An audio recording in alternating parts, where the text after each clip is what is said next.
isaan gara tawhiidaa qofa waamaniif jibbamanii azaabni sitti hammaate. Tawhiidaaf biyyaa ari'amanii Zaydiin qabatanii gara Xaa'ifii deeman.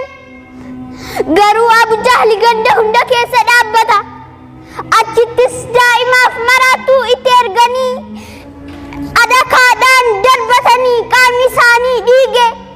Ani haa dhiigu bakka isaanii. Bari isaanii nannee nama hin ajjeefne biyya walitti hin naqne. Akkasitti jibbamanii bakka kee ani haa jibbamu yaa Rasuula Rabbii. Yaa Allah. Xaa'ifis deebi'anii gaaf tokko isaanii salaata keessaa sujuudarra jiranii Abu Jahli didhuu gaalaa fuudhee mataa isaanii irra kaahe.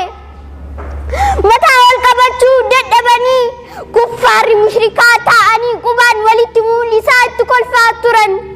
Yaa Rabbi, booda mucattiin isaanii Faaximaan dhuftee irraa kaafte.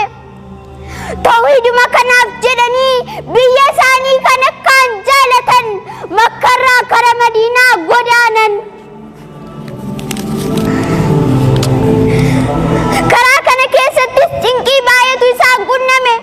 Ni beela'an, ni dhoobatan, marfamanii sodaachifaman. Sallaa alayka Allah yaa khayru khalqillah.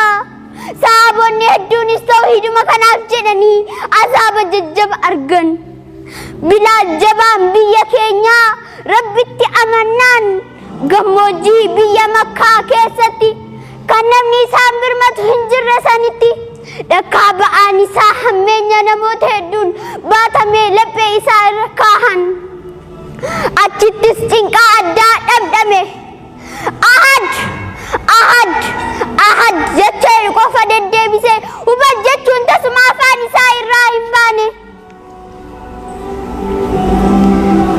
Yoom haggana qofa ta'e dararaan dhamdhaman tawhiidni kun akka salphaatti nun geenye. Lubbuu nama hedduutti itti wareegame, dhiiga nama hedduutti itti lolaafame, dubartii ulfaattu itti dararame, Sumayyaa fa'aatu itti ajjeefame. Egaa yaa ummata keenya ummata gaarii, islaamummaan diin dhugaatii barii. Shakkii fi shirkitti hin seenin jalaa